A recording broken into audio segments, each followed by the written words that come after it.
Donald ട്രംപിൽ തന്നെ focus ചെയ്യുന്നുണ്ട്. Shri Shabu Prasad, China റഷ്യയിൽ നിന്ന് ഇന്ത്യ വാങ്ങുന്നതിനേക്കാൾ കൂടുതൽ എണ്ണ വാങ്ങുന്നുണ്ട്. പക്ഷേ ഈ വ്യാപാരം 90 ദിവസത്തേക്ക് കൂടി നീട്ടിവെച്ചിരിക്കുകയാണ്. കാരണം ഇന്ത്യയോട് പറയുന്നത് പോലെ മുഖം കറുപ്പിച്ച് അത്രയും പറയാൻ ട്രംപിന് കഴിയാത്തത് കൊണ്ട്. NDA സർക്കാരിൻ്റെ പ്രിയപ്പെട്ട ഫ്രണ്ട് നാളെ ഈ ചർച്ചയെല്ലാം കഴിയുമ്പോൾ ഈ പരാജയപ്പെടുകയാണെങ്കിൽ ഇന്ത്യയുടെ ചെവിക്ക് കിഴക്കുമോ തലക്കടിക്കുമോ എന്നൊക്കെ ഉറ്റുനോക്കുന്നുണ്ട് ഇന്ത്യൻ വിപണി അടക്കം.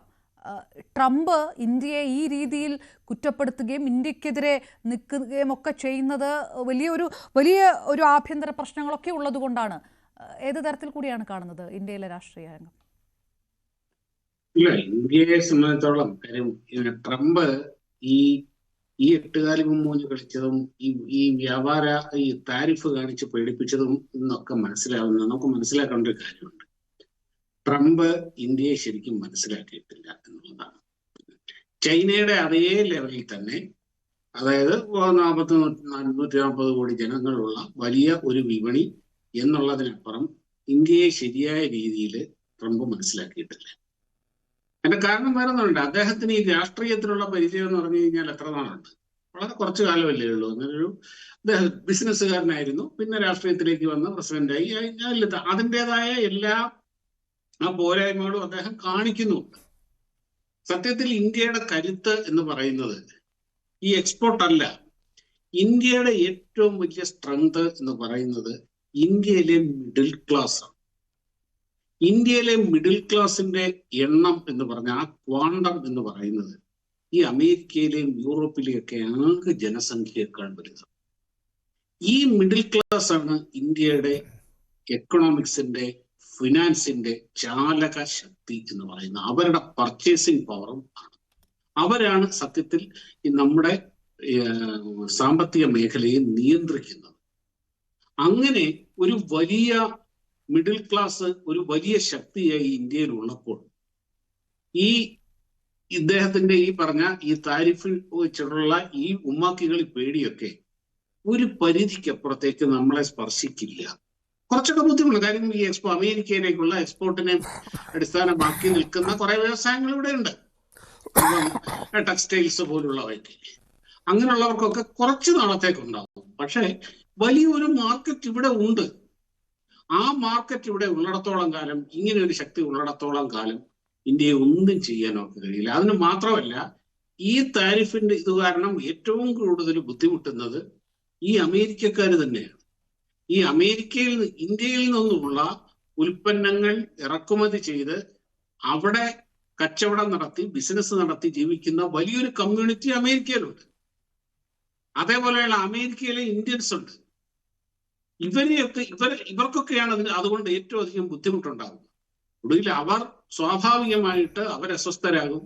ഈ ട്രംപിനെ അധികാരത്തിൽ എത്തിക്കുന്നതിന് വലിയ നിർണായകമായ പങ്ക് അമേരിക്കയിലെ ഇന്ത്യൻ വോട്ടേഴ്സിനുണ്ട്, ഇന്ത്യൻ കമ്മ്യൂണിറ്റിക്കുണ്ട്. ഇവരെല്ലാവരും ഇങ്ങോട്ടെതിരെ തിരിയുകയാണ് ചെയ്യുന്നത്.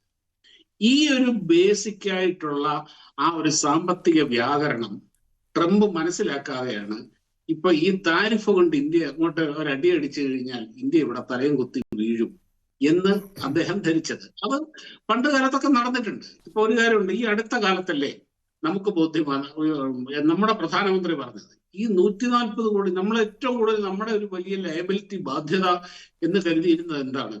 ഇവിടുത്തെ വലിയ ജനസംഖ്യയാണ്.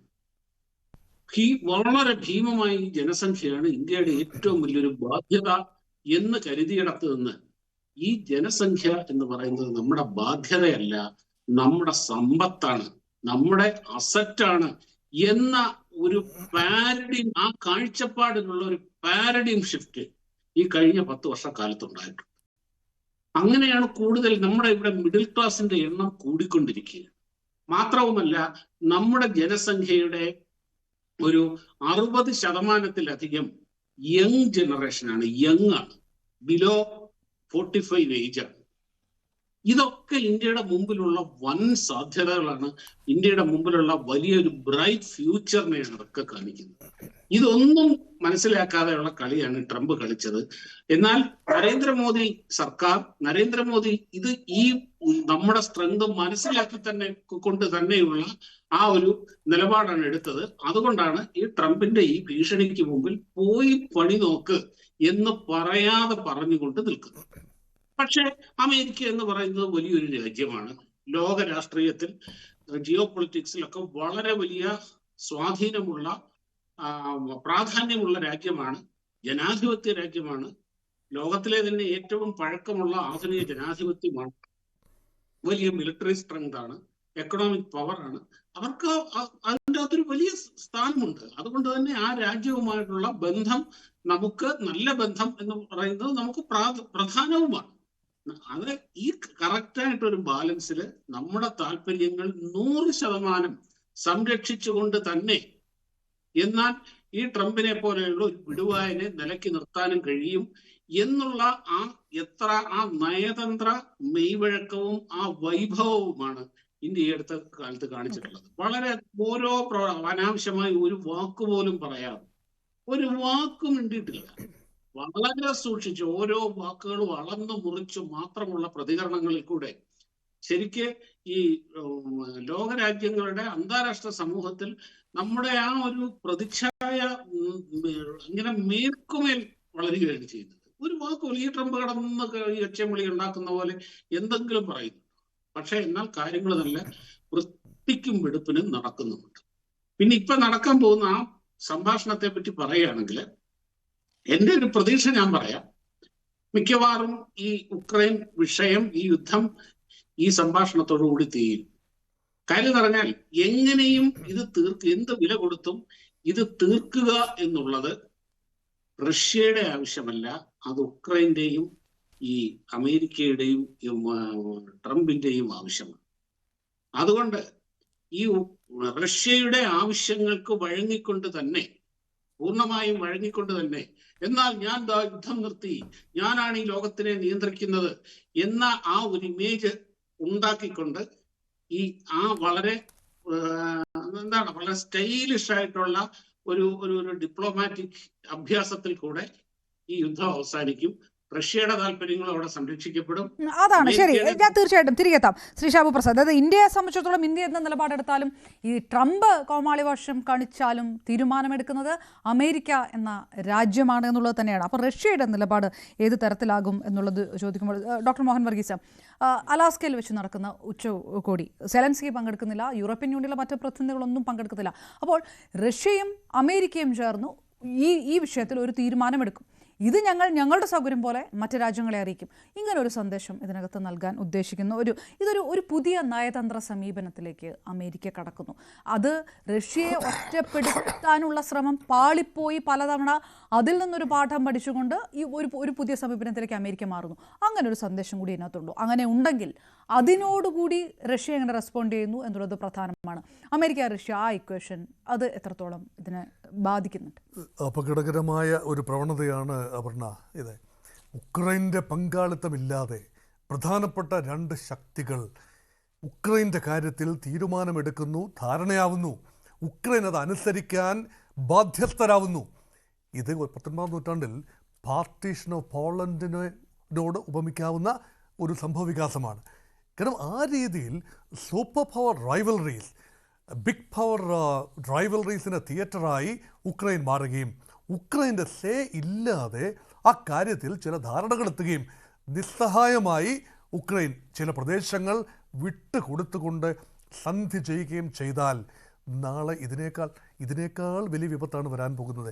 മറ്റ് രാജ്യങ്ങളും ഇതേ മാതൃക തന്നെ അഡോപ്റ്റ് ചെയ്തേക്കാം. അപ്പം ഇവിടെ കുറച്ചുകൂടെ വിതരണാത്മകമായ ഒരു ലോകമാണ്. 2ാം ലോകമഹായുദ്ധത്തിന് ശേഷം വന്ന ശീതയുദ്ധകാലത്തേതുപോലെ അല്ല ഇപ്പോഴത്തെ ലോകക്രമം.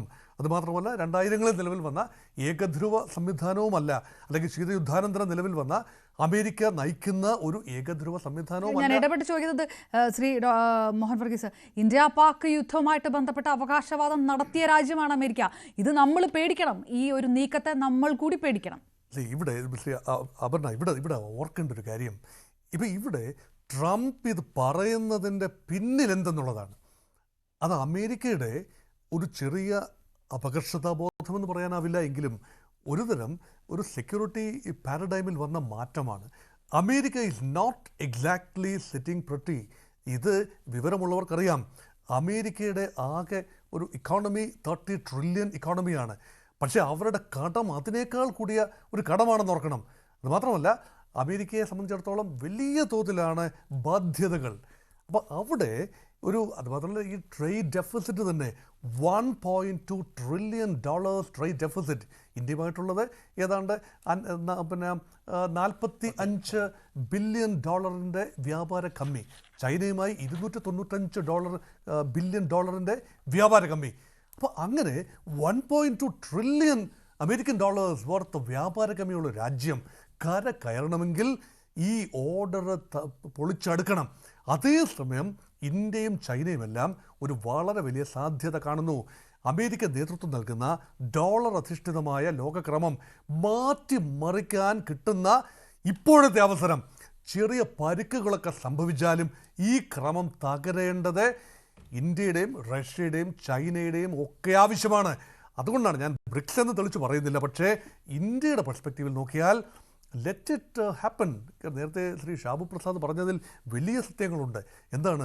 India's resilience has been amply testified twice in the past. എപ്പോഴാണ്? 98-ൽ വൻപൻ ഉപരോധമുണ്ടായി ഇന്ത്യക്കെതിരെ. രണ്ടാമതും ബുദ്ധൻ ചിരിച്ചല്ലോ ബുദ്ധപൗർണിമ ദിനത്തിൽ. പൊഖ്രാൻ 2 അതിനുശേഷം അമേരിക്ക നടത്തിയ ഉപരോധം ഇന്ത്യക്കെതിരെ പുഷ്പം പോലെ നമ്മൾ മറികടന്നു.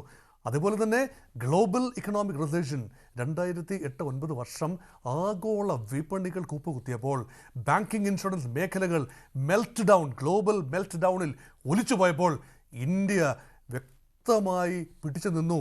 അതുമാത്രമല്ല ഇന്ത്യയുടെ ചരിത്രത്തിലെ ഏറ്റവും വലിയ വളർച്ചാ നിരക്ക് 8.6% രേഖപ്പെടുത്തിയത് ആ വർഷമാണെന്ന് ഓർക്കണം. അതുകൊണ്ട് ഉപരോധങ്ങളും വിരട്ടലുകളും ഒന്നും ഇന്ത്യക്ക് പുത്തരിയല്ല. അതുപോലെ ഇന്ത്യയുടെ ആഭ്യന്തര വിപണി അതിശക്തമാണ്. ചൈനീസ് മോഡലല്ല ഇന്ത്യ വികസനം കാണുന്നത്. China is N export oriented country.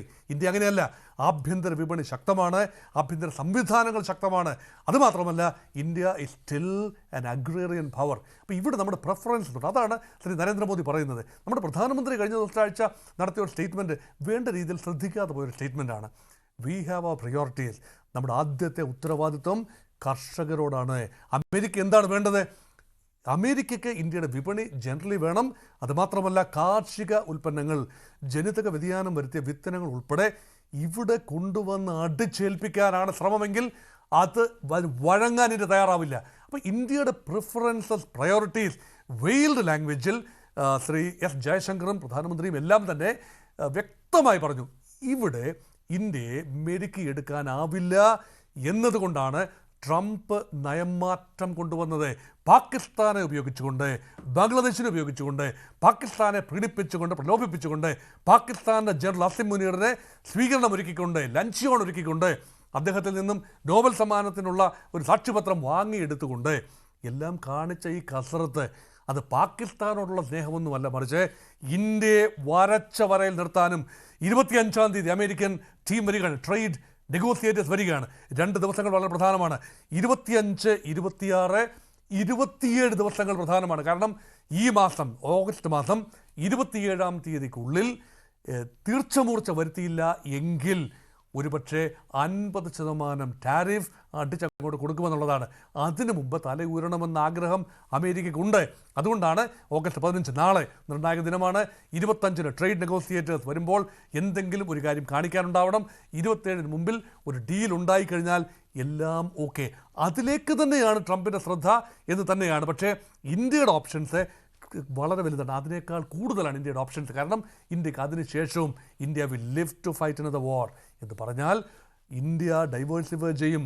ഇനി ഒരു ഡീലിലെത്താൻ കഴിയുന്നില്ല എങ്കിൽ, നാളെ റഷ്യയുമായിട്ട് ഡീലിലെത്താൻ കഴിയുന്നില്ല, 27-ന് ഇന്ത്യയുമായി ഡീലിലെത്താൻ കഴിയുന്നില്ല എങ്കിൽ ഇന്ത്യയെ സംബന്ധിച്ചിടത്തോളം വിശാലമായ ഒരു പദ്ധതിയാണ് പിന്നീട്. അപ്പോൾ റഷ്യയുമായി, ചൈനയുമായി പോലും, കാരണം മുറുമുറുത്ത് നിൽക്കുന്ന ഇന്ത്യയും ചൈനയും തമ്മിൽ സഹകരിക്കാവുന്ന മേഖലകളുണ്ട്. അതുമാത്രമല്ല ആഫ്രോ ഏഷ്യൻ, ലാറ്റിൻ അമേരിക്കൻ രാജ്യങ്ങൾ, ഗ്ലോബൽ സൗത്തിൻ്റെ മുൻകാലങ്ങളിൽ ഗ്ലോബൽ സൗത്തിൻ്റെ ലീഡർഷിപ്പിലായിരുന്നല്ലോ ഇന്ത്യ. ഒരിക്കൽ കൂടി ആ ഗ്ലോബൽ സൗത്ത് എന്നൊരു കോൺസെപ്റ്റ് അവിടേക്കുള്ള മാർക്കറ്റുകൾ വികസിച്ച് വരുന്നതേ ഉള്ളൂ. പക്ഷേ അമേരിക്കയിലേക്കുള്ള കയറ്റുമതി ഏതാണ്ട് $85 ബില്യൺ. അതിനെ പൂർണ്ണമായും ആഫ്രിക്കൻ അല്ലെങ്കിൽ സദറൻ ഏഷ്യൻ രാജ്യങ്ങളിലേക്ക് മാത്രം അത്രയും കയറ്റുമതി ചെയ്യാനാവില്ലായിരിക്കാം. പക്ഷേ ഇന്ത്യക്ക് പിടിച്ചു നിൽക്കാനാവും എന്ന രീതിയിലാണ്. മാത്രമല്ല നമുക്ക് നഷ്ടപ്പെടാനുള്ളത് എന്താണ്? പൂർണ്ണമായി വ്യാപാരം തകരുന്നു എന്ന് കരുതുക. നമുക്കാകെ GDP 2% ഒരു ഇടിവ് സംഭവിക്കാം. 0. വളർച്ചയിൽ 0.2% ഇടിവാണ് പ്രൊജക്റ്റ് ചെയ്യുന്നത്. 6.5% നിന്നും 6.3 റിവൈസ് ചെയ്യേണ്ടി വരും വളർച്ചാ നിരക്ക്. അത് മാത്രമേ ഈ വർഷത്തേക്കുള്ളൂ. അടുത്ത വർഷം കുറച്ചുകൂടി ബുദ്ധിമുട്ടായിരിക്കും. വീണ്ടും ഒരു 0.2% കൂടെ താഴാം. അതിനുള്ളിൽ തന്നെ മറ്റ് മാർക്കറ്റുകൾ ഇന്ത്യ കണ്ടെത്തും. അത് മാത്രമല്ല, ആ ഒരു രീതിയിൽ ഇന്ത്യയുടെ ഓപ്ഷൻസ് അത് സാധിച്ചില്ല എങ്കിൽ സംഭവിക്കാൻ പോകുന്നത് ഓരോ രാജ്യത്തെയും ഒന്നൊന്നായി പൊളിച്ചടക്കി അമേരിക്ക മുന്നോട്ട് പോകും. റഷ്യ അതിന് നിന്ന് കൊടുക്കുമെന്ന ചിന്ത എനിക്കില്ല. അതുകൊണ്ട് നാളെ ഒരുപക്ഷെ ഒരു ധാരണയിലാവും. അത് പുടിൻ അങ്ങോട്ട് പോയി എന്നുള്ളത് വളരെ ശ്രദ്ധേയമാണ്. അമേരിക്കയിലേക്ക് റഷ്യൻ പ്രസിഡന്റ് പോകാൻ സന്നദ്ധത കാട്ടി എന്ന് പറയുന്നത് അനുകൂലമായൊരു സാഹചര്യമാണ്.